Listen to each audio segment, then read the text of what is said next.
So all of this started about 25 years ago. This is a third generational business. So my grandfather was in this business as well.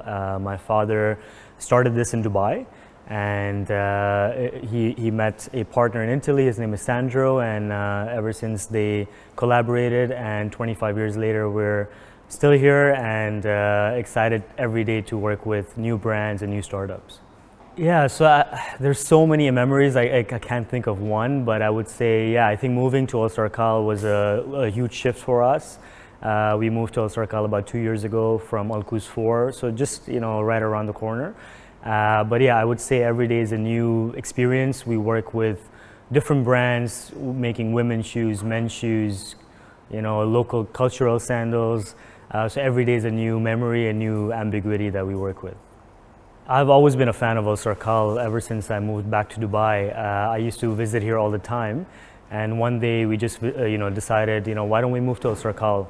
Alserkal has a huge community over here, and we wanted to be part of this culture, right? And we are makers, and we wanted to be around makers as well. And we're very grateful for the team that brought us here, and we look forward to being a part of this community for a long time.